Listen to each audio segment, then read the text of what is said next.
Léo é a minha esposa, né? É o meu colírio. A gente pode passando. Então, algumas fotos, né? Que eu queria sim que você pudesse ter a oportunidade também, que eu sou abençoado, né? Eu sou muito bem abençoado, né?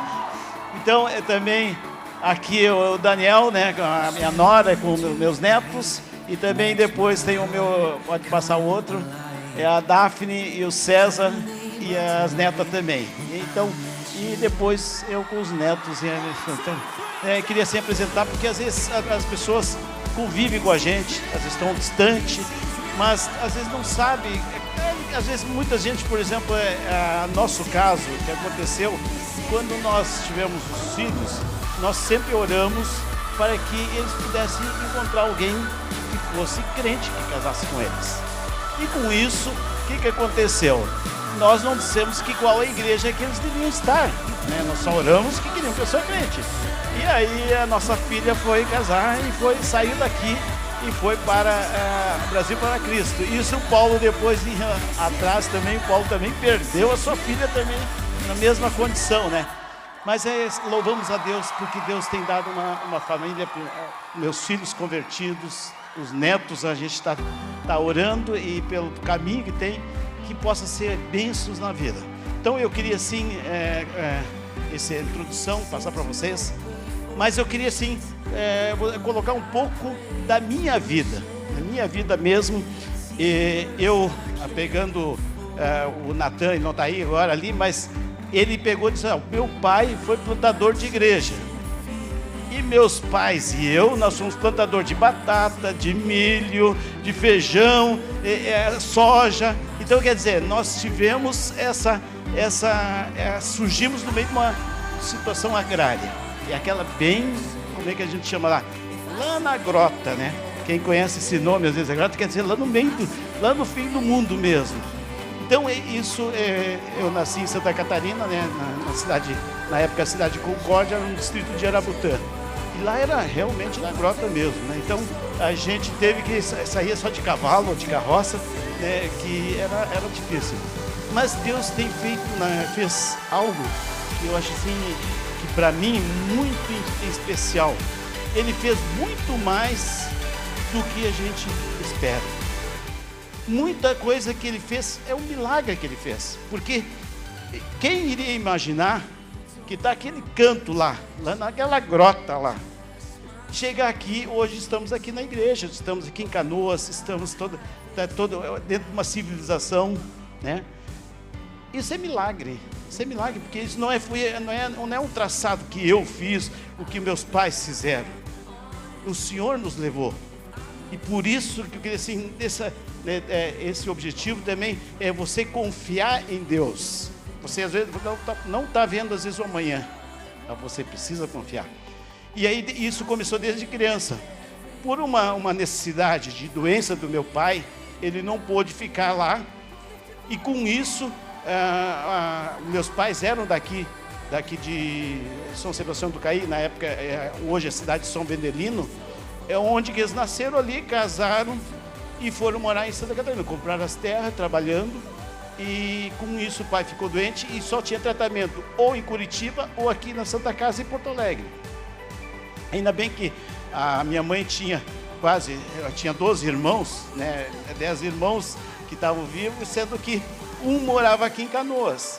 E com isso a minha avó morava aqui também e fez uma cobertura, porque a mãe lá nós tínhamos várias coisas. Por exemplo, nós tínhamos produção de porcos, porque a Sadia comprava tudo que era porco, tinha galinha, tinha gado, então tirava leite para o nosso sustento, tudo. Isso tudo era só os dois que faziam. Nós era criança, eu tinha 5 anos na época, e meu irmão 3 e minha irmã 1 ano.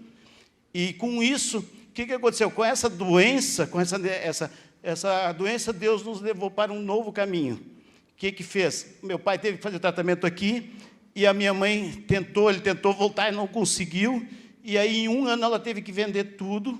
E com isso, nós viemos aí em Canoas. Mas antes de vir de Canoas, tinha um irmão do meu pai, ele precisava também também morava ali na colônia, mas precisava alguma coisa a mais. Então, o que se fez? Se vendeu tudo lá e comprou-se um armazém, que na época chamava-se Secos e Molhados, né? Você sabe o que é o nome de Secos e Molhados? É porque você vende tudo, vende desde coisa seca, como você também é molhado também, né?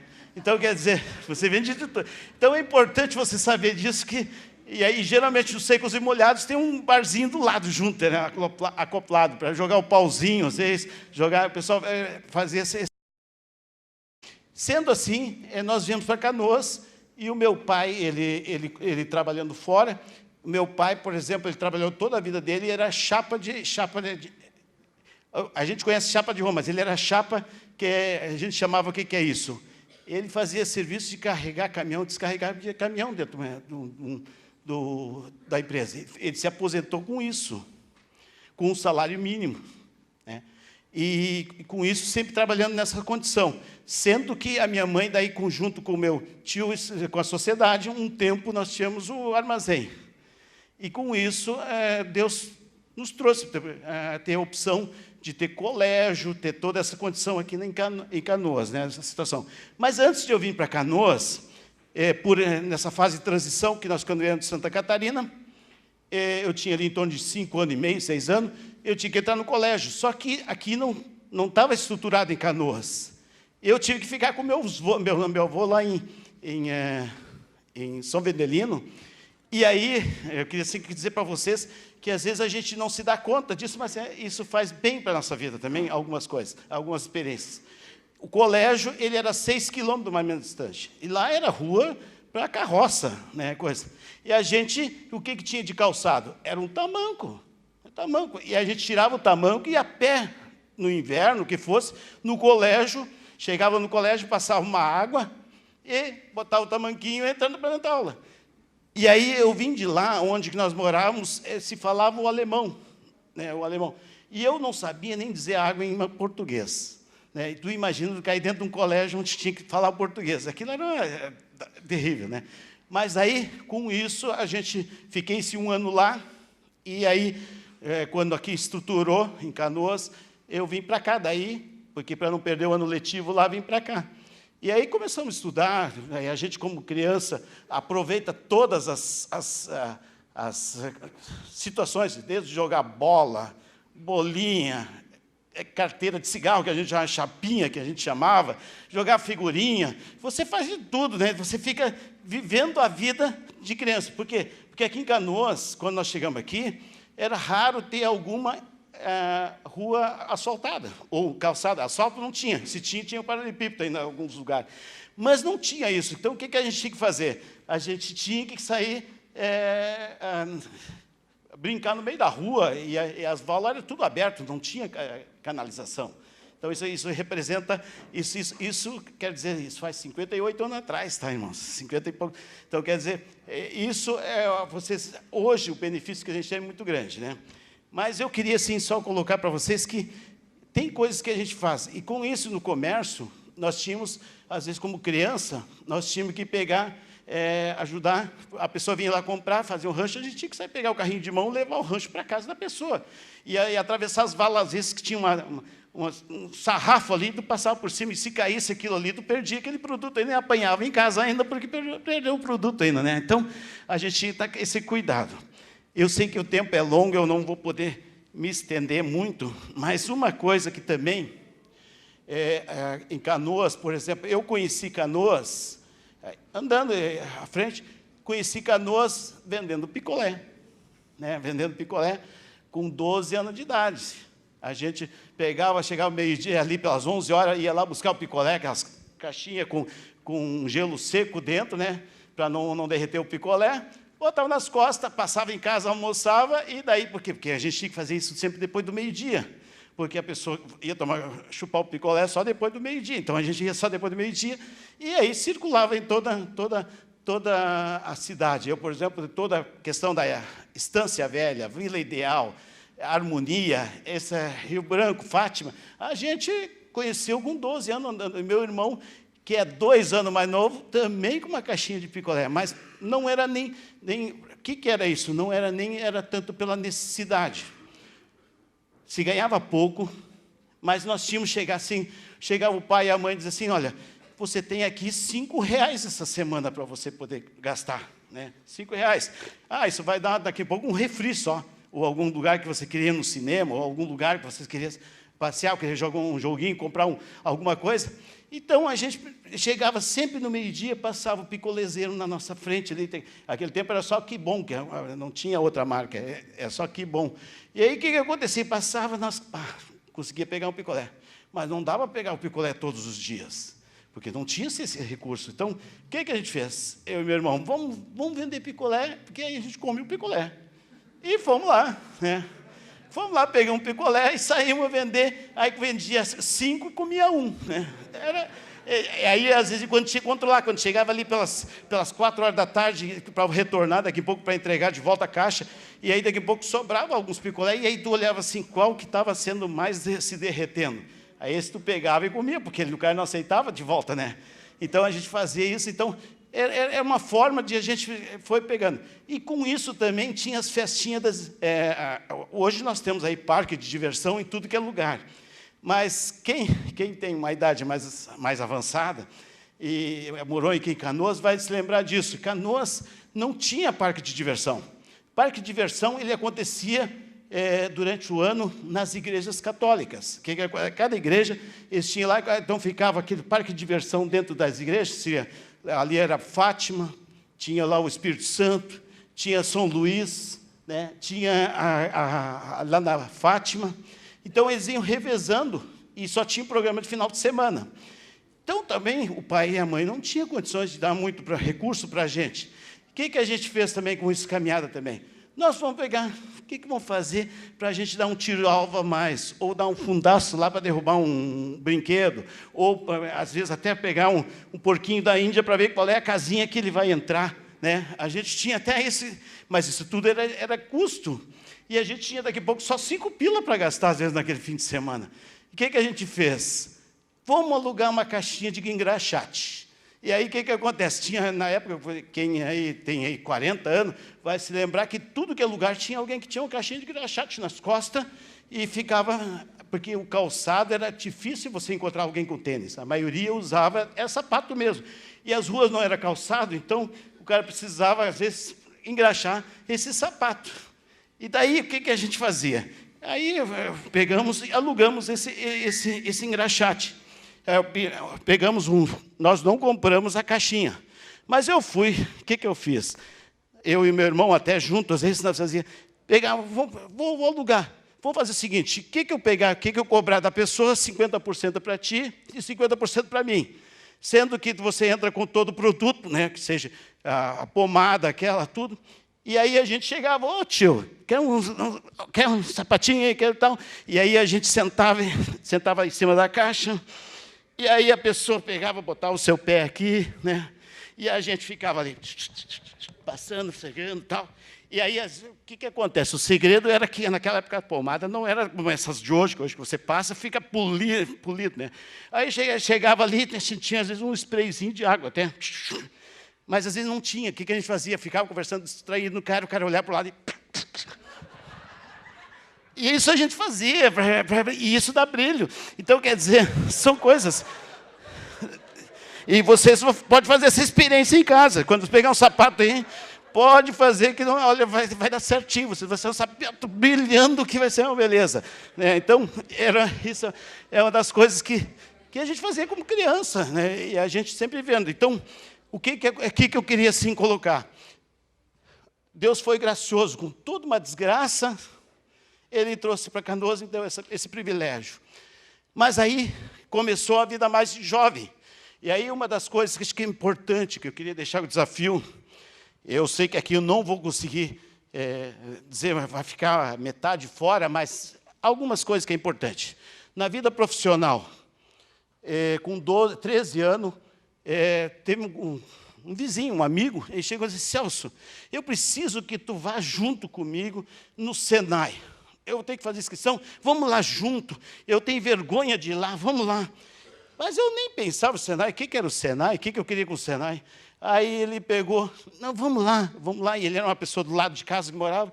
E aí disse, não, vou junto contigo. Me inscrevi no Senai. Eu passei, ele rodou. Aí eu fiquei. Ele tentou 3 anos e não conseguiu passar. E isso dando aula para ele, não conseguia. Então, a gente fica olhando assim, né? Para que Deus tem graciado alguns e outros não, né? Mas eu fico louvando a Deus, que Ele me deu esse privilégio.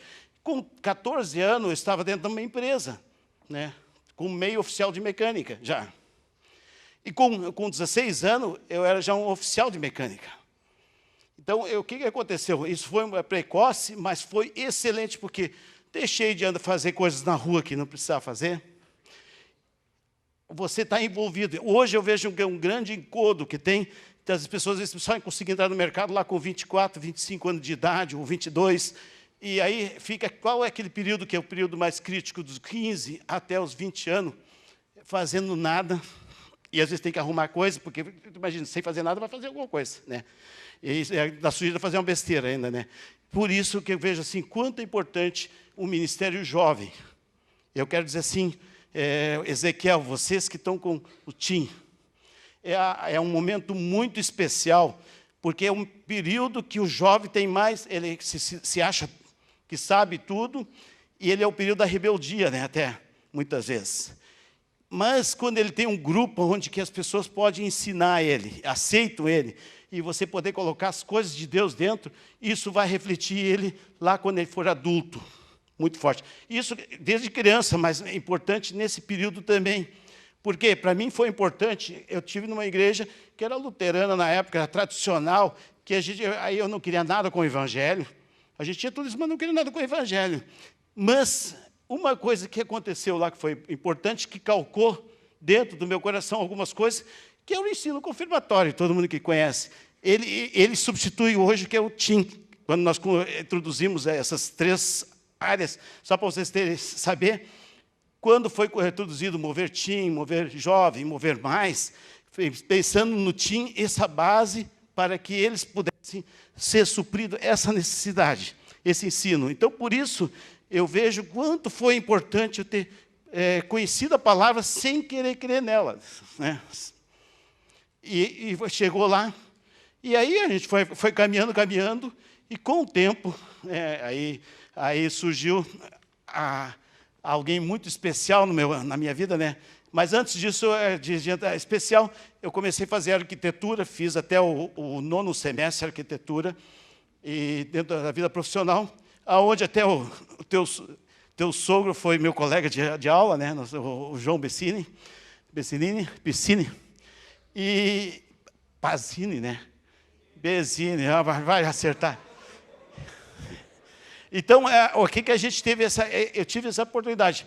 Com isso, o que eu queria era engenheiro civil, mas para quem trabalha o dia todo, não tinha arquitetura na Universidade Federal, como na PUC. E naquela época era só durante o dia, tu não tinha como fazer, então não tinha como sobreviver. Então, o que eu pensei? Eu vou fazer algo que eu possa aproveitar.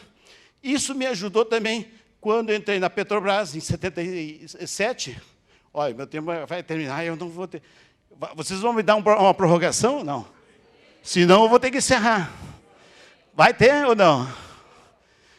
Vai? Então tá. Então, vocês aguentam, então? Aguentam. E aí, com isso, o que aconteceu?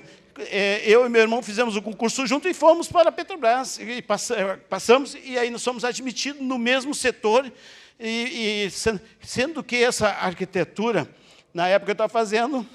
E aí, com isso, conheci o meu colírio, ok? Conheci o meu colírio, né? Pode botar foto no meu colírio ali, tá? Por favor, né? Então, eu conheci o meu colírio, e esse colírio, né, eu conheci a Vera, já conheci ela assim, né, de contato, tempo da arquitetura, que a arquitetura era no Cristo Redentor, na época que acontecia.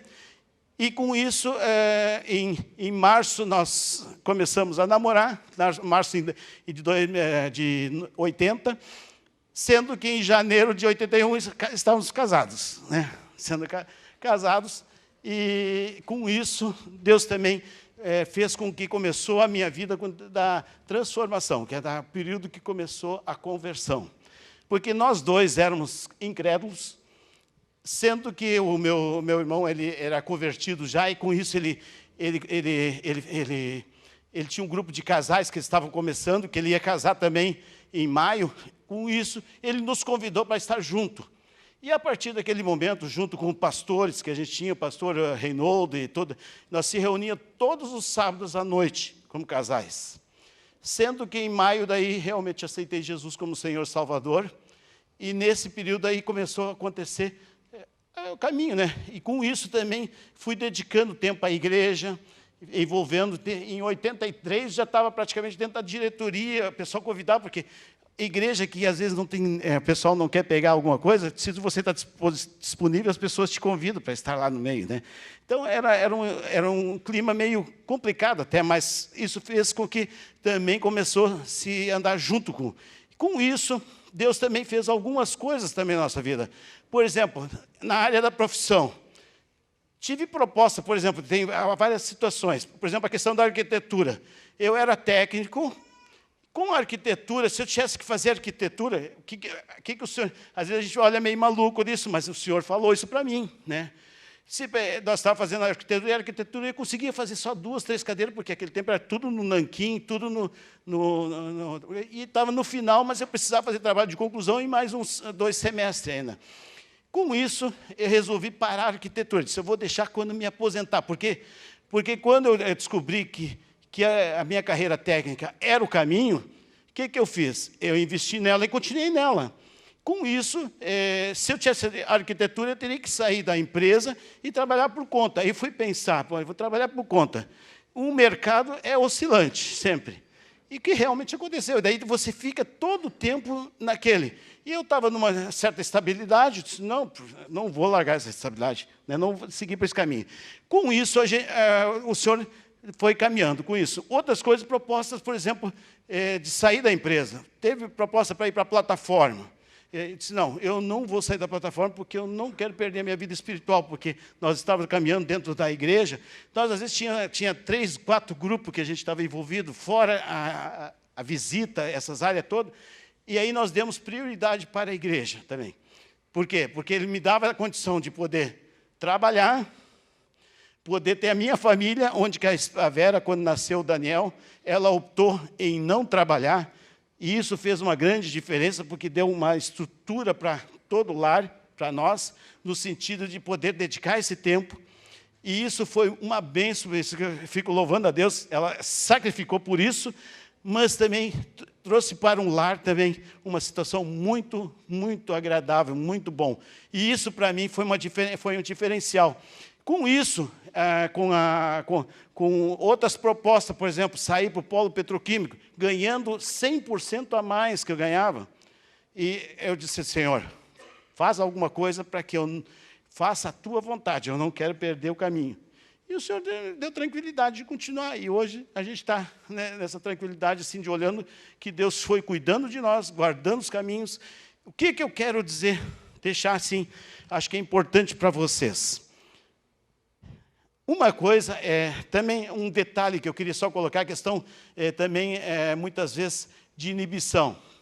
Você sabe que o alemão, quando ele sai da grota lá, para ele falar o português mesmo, é complicado, e aí você troca. E muitas vezes a gente, no trabalho, onde você está, muitas vezes as pessoas se encolhem, ficam tímidos, coisa. Eu quero dizer para você, não tenha isso, não tire isso de você. O que você tem que pensar, se você fez uma mensagem e a tua letra está errada ou qualquer coisa, mas a pessoa entendeu, diz amém. E a gente precisa ter porque senão a gente muitas vezes deixa de fazer, deixa de ajudar, deixa de estar numa frente de algum trabalho, deixa de fazer alguma coisa que é importante para o reino, porque a gente se acha inferior ou se acha que não tem condições. É importante você colocar a presença de Deus, me tire a minha timidez, me tire a inferioridade, me tire tudo isso. E isso me ajudou muito, porque uma das coisas que foi um princípio que eu usei também, aquilo que eu aprendo no meu secular, e que for bom, eu aplico na igreja. E o que foi bom a igreja me ensina, eu aplico no secular.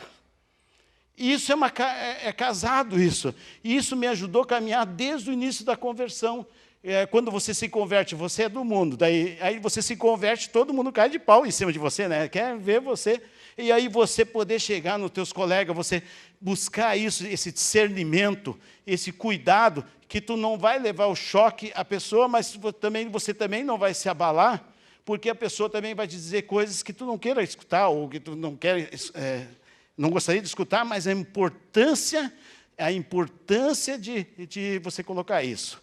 E por isso, eu queria colocar mais coisa, mas eu vou deixar isso até ter uma brincadeira que eu vou aproveitar aí, o estouro do tempo, mas nós tínhamos um teatro, e para vocês verem quantas coisas a gente precisa vencer na vida também. Tinha um teatro, a igreja fez um teatro de mais ou menos 6 meses. É teatro de tudo, era esporte, era tudo, na época, com tudo, com teatro, com tudo. E aí, a última apresentação era o teatro. E esse teatro, o que ele fazia? O teatro, ele era... tinha que escolher, e o tema era o Noé. E o Noé, toda aquela questão do dilúvio, e nós fizemos o Noé, e aí o Celso era para ser a pessoa que vai soltar o quê? A bomba.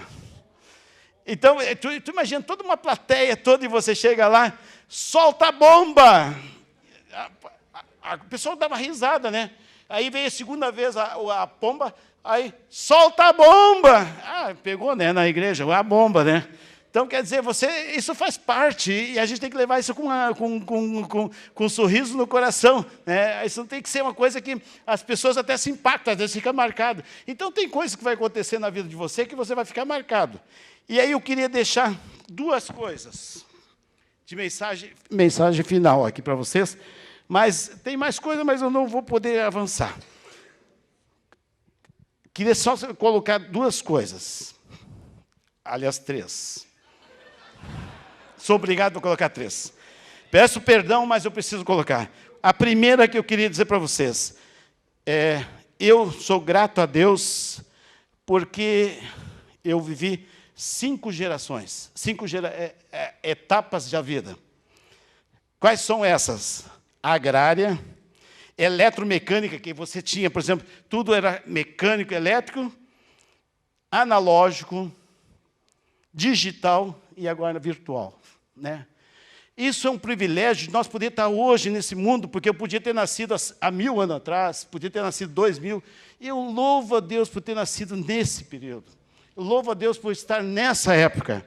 Acho que isso é fantástico. E você ter isso, dizer assim, grato, mais difícil que são as coisas, às vezes você não tem o recurso, mas você poder dizer assim, que bom, meu Deus, que tu me botasse nesse período e nessa época aqui, nesse mundo. Né? Isso é fantástico. Isso faz com a gente poder olhar com alegria. Outra, o cristão em especial, para o líder, ou quer servir a outros, não pode faltar o entendimento, o discernimento e sabedoria. Amados, busquem isso. Busque, você que é jovem, desde o início, busque. A gente tem várias outras coisas, mas para você ser líder, para você ser um líder eficiente, você ser alguém que gostaria de interferir na vida dos outros, ajudar elas, você tem que ter entendimento, discernimento e sabedoria. Aí Deus faz a obra. E, por último, eu queria que deixasse essa palavra aqui na tela aí para nós, que para mim foi uma marca, para mim é uma coisa importante que eu queria, assim, é um trocadilho aí, tá? Que diz assim, não basta ser, tem que transparecer. Ou, não basta transparecer e tem que ser. O que quer dizer assim? Uma coisa, não adianta eu transparecer e não ser. Eu transpareço para vocês uma coisa e não sou. Mas também eu posso, daqui a pouco, ser e não estou transparecendo também. Não vai fazer ajuda também. E nós precisamos ser as 2 coisas. E eu queria deixar essa mensagem para vocês. Amém?